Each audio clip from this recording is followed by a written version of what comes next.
Hai, siapa nih yang waktu UTBK bingung ngerjain soal tentang makna kata berimbuhan? Ternyata di ujian mandiri pun kamu bakal tetap nemuin soal tentang kata berimbuhan. Contohnya, ini soal UM Undip ya. Di sini ada pertanyaan tentang kata berimbuhan yang memiliki makna alat. Kemudian, SIMAK UI. Ini juga nanyain makna kata berimbuhan. Nah, gimana ya cara ngerjainnya? Tonton video ini sampai selesai ya. Kali ini kita akan membahas tip mengerjakan soal tentang makna kata berimbuhan. Kita tahu ya, kata berimbuhan itu berarti ada awalan, akhiran, kemudian ada awalan akhiran. Sebenarnya ada sisipan juga ya, tapi nggak pernah ditanyain kalau ada soal tentang makna kata berimbuhan. Untuk mengerjakan soal-soal tentang makna kata berimbuhan, kamu tuh nggak perlu ngafalin makna imbuhannya. Karena kalau ngafalin, itu tuh Masya Allah banget ya, banyak banget. Kita coba lihat di KBBI ya, makna imbuhan me aja. Itu tuh maknanya banyak banget. Bisa dilihat ya, imbuhan me itu ada 10. Belum nanti imbuhan yang lainnya. Kamu bakal puyeng guys kalau ngafalin satu-satu per imbuhan. Makanya di sini nanti aku kasih tip supaya kamu tuh gak perlu ngafalin satu-satu imbuhannya. Caranya gimana?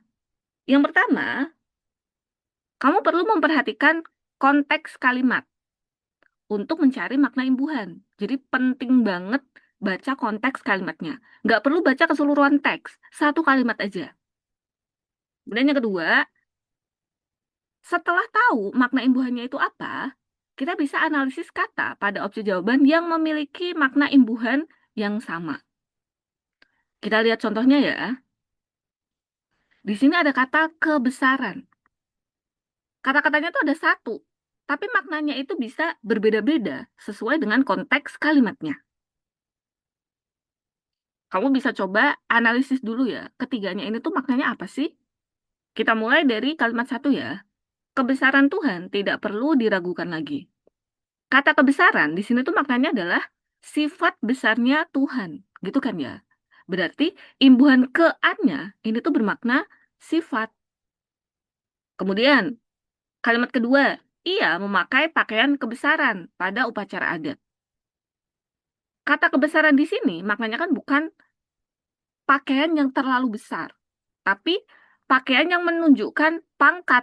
Berarti imbuhan ke-nya di sini tuh maknanya adalah tanda besarnya seseorang atau tanda pangkatnya seseorang. Apalagi di sini ada keterangan upacara adat ya. Kemudian yang ketiga, ini yang paling sering kita pakai, baju adik kebesaran. Makna ke-nya berarti di sini adalah terlalu besar.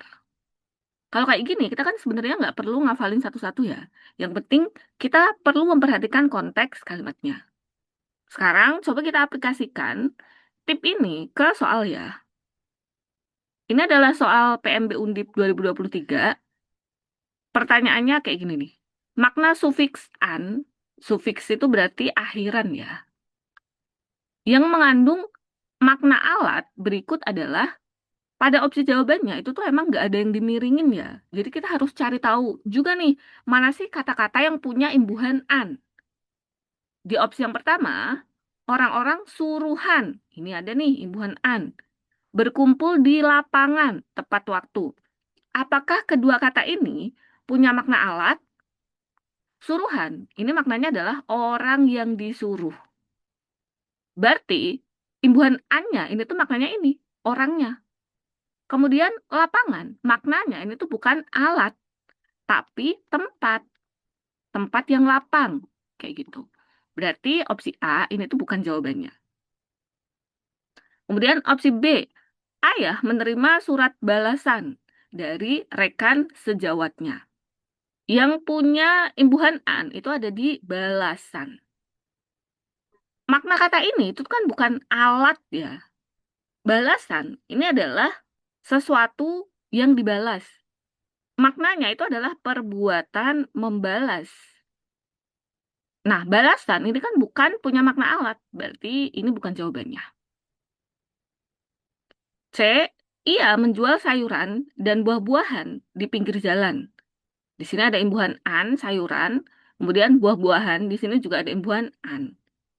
Pada bentuk ini, imbuhan an itu tuh nggak menyatakan alat ya, kan sayuran bukan alat, buah-buahan juga bukan alat. Tapi dia tuh menunjukkan banyak atau jamak gitu. Dua-duanya sama, imbuhan an di sini tuh membentuk banyak. Jadi kalau sayur itu kan satu, kalau sayuran itu tuh banyak gitu. Kemudian yang D, ibu menakar tepung dengan timbangan barunya. Nah, di sini ada timbangan. Kan dari kata timbang, imbuhannya an. Nah, timbangan ini kan jelas banget ya. Timbangan ini adalah alat. Makanya jawabannya itu yang D. Kalau yang E, akibat melanggar peraturan, beberapa siswa mendapatkan hukuman. Di sini yang punya imbuhan an itu adalah hukuman. Hukuman ini maknanya itu bukan alat, tapi hasil. Makanya jelas ya, untuk soal ini jawaban yang tepat itu adalah yang D. Kita cek soal SIMEK UI 2024. Sebenarnya di sini teksnya ada 2 paragraf ya, tapi tadi itu kan memang terpotong ya di soal aslinya. Jadi ya udah, aku kutip apa adanya. Nah, yang ditanyakan di sini adalah kata kekakuan. Dalam kalimat 6, bacaan di atas mengacu ke makna. Sebenarnya kita nggak butuh juga sih kalimat-kalimat yang lainnya. Kita cukup baca kalimat 6 aja. Konteksnya itu cukup satu kalimat aja. Kekakuan ini disebut sebagai aterosklerosis. Kekakuan, di sini maknanya itu apa sih? Perincian. Ini nggak merinci kaku ya. Kekakuan di sini adalah keadaan kaku. Makanya bukan A. Proses, ini juga bukan ya. Proses itu biasanya imbuhannya itu adalah pean. Misalnya ada pelurusan. Berarti kan proses meluruskan gitu. Akibat, ini juga nggak menyatakan akibat kan? Salah. Sebab juga bukan. Ini tuh menyatakan keadaan kaku aja. Makanya jawabannya langsung aja. Opsi yang D gitu. Kayaknya lebih sederhana ya untuk ini. Kan kita nggak disuruh nyari makna yang sama. Kita cuma memaknai kata kekakuan aja. Makanya jawabannya adalah yang D. Soal yang terakhir, ini adalah soal UM-UGM 2025. Masih anget banget nih. Dan soalnya tuh mirip kayak soal UTBK, tapi imbuhannya tuh beda.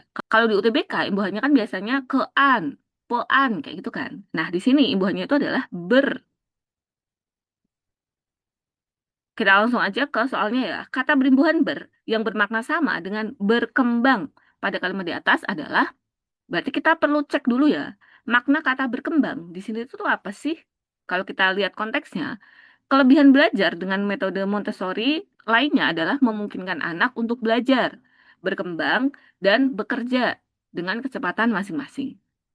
Berkembang itu tuh maknanya adalah mengalami proses kembang. Kembang di sini tuh bukan yang bermakna bunga ya. Kembang di sini itu tuh maknanya adalah buka lebar atau bentang gitu.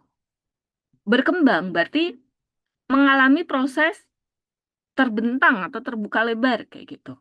Nah, imbuhan bernya maknanya adalah mengalami proses. Sekarang kita cek mana sih di antara A, B, C, D, E yang maknanya itu sama, mengalami proses. Nah, di sini udah ditandai ya kata-kata yang perlu kita cek. Di opsi A itu ada kata berkolaborasi, di opsi B itu ada kata beragam, di opsi C ada kata berdasarkan, di opsi D itu ada kata bermain, kemudian di opsi E itu ada kata bertumbuh. Dari sini kita cek aja maknanya tuh apa sih? Berkolaborasi. Di sini maknanya tuh bukan mengalami proses kolaborasi ya, tapi melakukan kolaborasi. Berarti makna imbuhan bernya itu adalah melakukan, bukan mengalami. Kemudian beragam itu maknanya kan banyak ragam. Berarti imbuhan bernya itu tuh maknanya banyak atau jamak. Kemudian yang C, berdasarkan. Imbuhannya tuh sebenarnya bukan ber doang ya, tapi bersamakan. Berarti kan imbuhannya udah beda. Kita eliminasi aja. Karena maknanya juga beda. Berdasarkan ini maknanya adalah menurut. Kemudian opsi yang D, bermain. bermain dengan aneka permainan yang mendidik. Bermain, ini tuh maknanya adalah sedang main, kayak gitu kan. Atau melakukan main, gitu. Kemudian yang E, anak belajar untuk bertumbuh secara mandiri. Nah, bertumbuh di sini adalah mengalami proses tumbuh. Berarti imbuhan bernya itu tuh maknanya sama dengan berkembang. Tadi yang A berarti bukan ya. Yang B juga bukan, C udah jelas salah, D juga bukan, maknanya sedang atau melakukan. Jawaban yang tepat adalah opsi yang E. Nah, udah 3 soal nih. Yang mana yang paling gampang dari Undip, UI, sama UGM? Kalau kamu masih bingung, boleh ya langsung komen aja. Nanti aku bantu jelasin ulang. Terus, kalau misalnya ada materi yang kamu butuh aku untuk jelasin, coba di komen juga ya. Itu aja pembahasan untuk soal ini. Tonton terus video lainnya tentang pembahasan soal ujian mandiri di channel ini ya. Bye!